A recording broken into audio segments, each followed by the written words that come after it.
परिस्थितियों को आपको समझना है। तो दो तरह की तो रियासतें हुआ करती थी। एक ये स्थान है, इस स्थान का नाम है गागरोन, गागरोन, ये याद रखना, ये स्थान था गागरोन, आपको पता है, और गागरोन। और एक यहाँ का प्रदेश था जिसका नाम था प्रदेश, इस प्रदेश का नाम था पुगल प्रदेश। और ये पुगल प्रदेश कहाँ पर है दोस्तों? बीकानेर के अंदर। पुगल प्रदेश बीकानेर का एक प्रदेश था जिसका नाम था पुगल प्रदेश। अब एक तरफ पुगल प्रदेश, दूसरी तरफ गागरोन। गागरोन का जो राजा हुआ करता था इसका नाम था ढोला था। ढोला राजा, इसका नाम सालह कंवर था, इसका नाम तेज करण था, और इसका नाम दुल्ह राय था। इसका नाम जो कछुआ राजवंश का क्या है, संस्थापक उसे माना जाता है। और यहाँ एक राजकुमारी थी जिसका नाम था मारू, जिसका नाम था। ये ढोला का परिवार और मारू का परिवार एक बार दोनों आते हैं और ये पुष्कर के अंदर आकर के आपस में मिलते हैं। उस समय ढोला और मारू छोटी उम्र में होते हैं, और मारू की उस समय दोस्तों उम्र होती है कितनी? 1.5 वर्ष, 1.5 वर्ष उम्र होती है। ये प्रश्न भी पूछे गए, कहानी नहीं है, प्रश्न पढ़ा रहा हूं। और इस समय ढोला की जो उम्र होती है वो होती है 3 वर्ष की उम्र होती है। और यहाँ पर इनका विवाह हो जाता है। विवाह होने के बाद ढोला अपने घर आ जाते हैं और मारू वापस अपने घर चली जाती है, क्योंकि वयस्क होने से पहले इनको ससुराल नहीं भेजेंगे। तो ये जब वहां चली जाती है, जब ये वयस्क हो जाती है, तो यहाँ से वयस्क होने पर यहाँ एक समाचार भेजा जाता है। किसको? ढोला जी को समाचार भेजा जाता है कि आपके जो मारू है, मारू वयस्क हो चुकी है और जाइएगा और उससे शादी करके अब लेकर के आइए। तो एक सैनिक चला जाता है, और सैनिक जब यहाँ जाता है तो ढोला जी, ये तो राजा होते थे, ये तो उधर उधर चले जाते थे। इनकी एक और रानी, देखो राजा की शादियां तो होती थी, रानियां खूब हुआ करती थी, कोई 1-2 रानी होती नहीं थी, है ना। ऐसे राजा, जैसे आमेर का राजा मान सिंह था, उसके 1500 रानियां थी। तो यहां जब सैनिक जब गया, इस रानी ने पूछा कि आप कौन हो?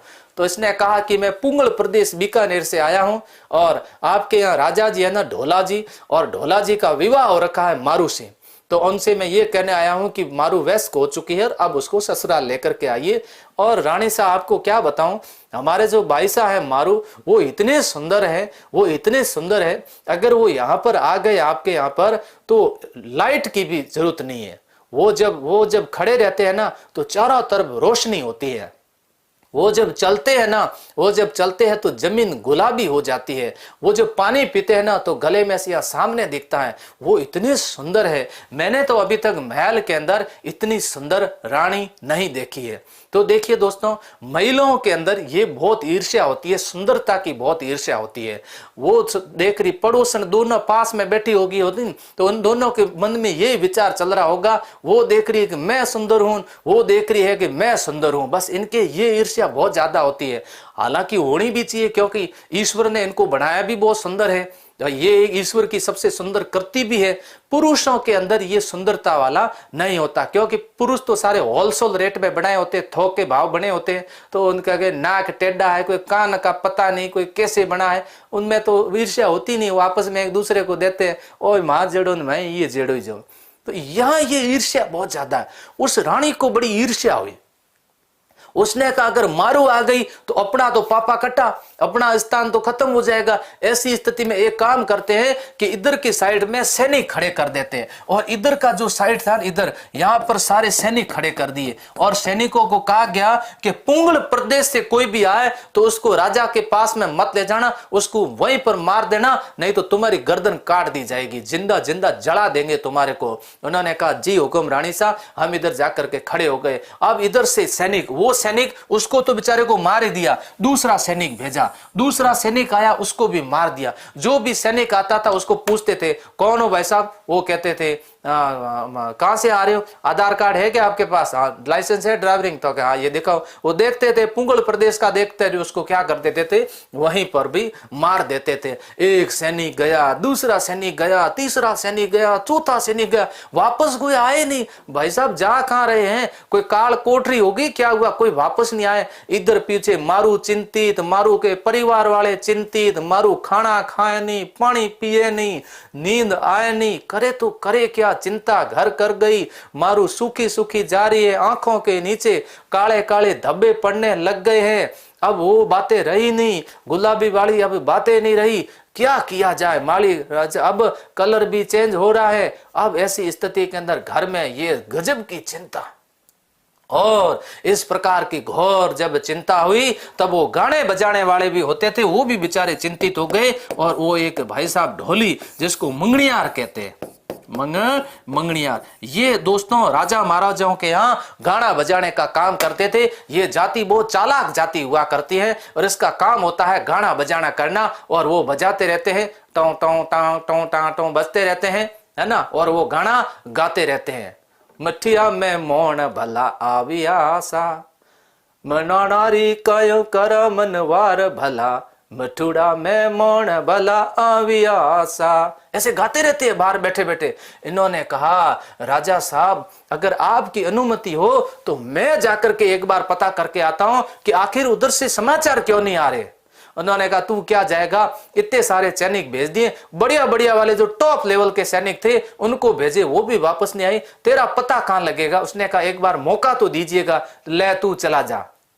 वो भाई साहब 2-3 जने हुए इकट्ठे, एक वो बजाने वाला ढोल की बजाने वाला धम धमाक धम, और एक वो खट खटा खट खट खट, वो 4-5 जने लिए साथ के अंदर। और वो पहुंचे यहाँ पर, वो सैनिक खड़े यहाँ पर और बंदूकें ली हुई पास के अंदर। पूछा भाई साहब कहाँ से आए हो, कोई आधार कार्ड वगैरह है आपके पास में? उन्होंने कहा हमारे पास में कुछ भी नहीं है, हम तो गाने बजाने वाले हैं, हम तो बैंड वाले हैं। क्या कहा? हम तो बैंड वाले हैं, हम तो बैंड वाले हैं। कल परसों पास वाले उधर राजा के बैंड बजाया, परसों इधर ग्वालियर वाले राजा के बैंड बजाया, इधर नीमच वाले राजा के बैंड बजाया, आप कहो तो थाने थोड़ो बैंड बजा दो। तो उसने कहा बजाओ, कैसे बजाते हैं? उसने बजाया गाना, उसको लगा यार ये तो जोरदार है। उसने कहा देखो जिस जिस राजा के पास में जिसने भी सुना है ना, उस सैनिकों को बहुत बड़ी तोहफा दिया गया। सैनिकों को लगा कि आज तो बड़ा मजा आया, राजा को ले जा करके देंगे, ये लीजिए। क्योंकि मनोरंजन का साधन होते थे दोस्तों। क्या होता था उस समय? स्टार प्लस ये तो होता नहीं था, तारक मेहता का उल्टा चश्मा होता नहीं था, तो मनोरंजन का साधन होता था ये। अब उन्होंने कहा कि तुझे हम राजा के पास ले जाएंगे, राजा हमें कोई ना कोई गिफ्ट देंगे। तो उसने कहा बिल्कुल आप राजा के पास ले जाओ और हम राजा को बहुत अच्छा गाना सुनाएंगे। तो राजा के पास ले जा करके उसको बैठा दिया। उन्होंने कहा ढोला जी कौन से आप बताओ? तो कि यही है ढोला जी जो सामने बैठे ना। अच्छा यही है ढोला जी? तो कि अब आप सुनिए। ढोला जी ने पूछा हु आर यू, तुम कौन हो? उन्होंने कहा कि हम गाने बजाने वाले हैं, हम बैंड वाले हैं और हम आपके लिए बहुत अच्छा अच्छा गाना सुनाते हैं। तो क्या सुनाइए। उन्होंने पहला गाना सुनाया, नींबूड़ा नींबूड़ा नींबूड़ा, काचा काचा पाचा पाका, नींबूड़ा लाए दो, लाए लाए दो, नींबूड़ा नींबूड़ा नींबूड़ा। राजा को ओहो क्या गाना सुनाते हो आप? उसने कहा अच्छी गाना नहीं सुनाते, अब सुन जो मैं सुना रहा हूं। अब उसने सुनाना शुरू कर दिया। उसने कहा कि ढोला रे तांसू ढोर भला, चरे जंगल रो घास, सांझ पड़े दिन हाथ में, करे घरारी आस। उसने कहा क्या कहा तूने? अभी मेरा नाम लिया ढोला? तो कहे यस मैंने तेरा ही नाम लिया ढोला। कि मेरा नाम ढोला क्यों लिया? उसने कहा ढोला तैसू ढोर भला। क्या कहा है? कि ढोला तैसू ढोर भला, चरे जंगल रो घास, सांझ पड़े दिन हाथ में, करे घरारी आस।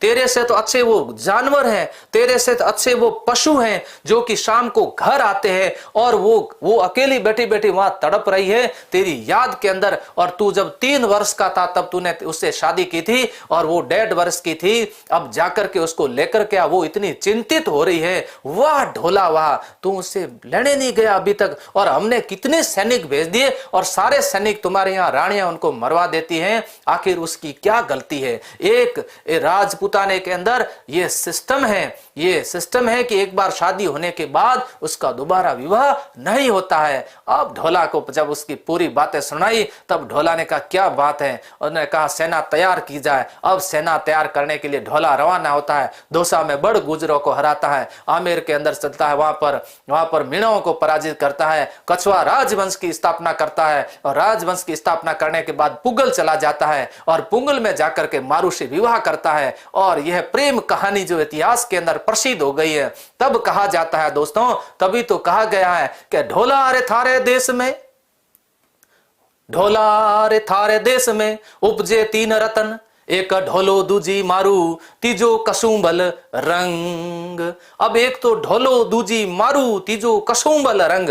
कसुंबल रंग किसका प्रतीक है, ऐसा भी पूछा जाता है दोस्तों। कसुंबल रंग लाल रंग का प्रतीक है, लाल रंग का प्रतीक है। और ढोला और मारू से विवाह हो जाता है। विवाह होने के बाद ये घर आते हैं और उस समय गागरोन दुर्ग को दुल्हन की तरह सजाया जाता है, बड़ा भव्य वहां पर स्वागत होता है। लेकिन ईर्ष्याली रानियों ने धोखा देकर के मारू की हत्या करवा दी जाती है। और उसके बाद में ढोला जी पागल हो जाते हैं और पागल होने के बाद में उनकी भी क्या हो जाती है, मृत्यु हो जाती है। ऐसी ही एक दोस्तों प्रेम कहानी थी और समय समय पर ऐसी ही कहानियां इतिहास की मैं आपको सुनाता रहूंगा। और आप लोग इसी तरह से प्यार स्नेह बना करके रखिएगा लाडलों। हमें बहुत अच्छा लगा कि आपने इतने लाड प्यार से कहानी को सुना। अब बताइए आपको ये कहानी कैसी लगी।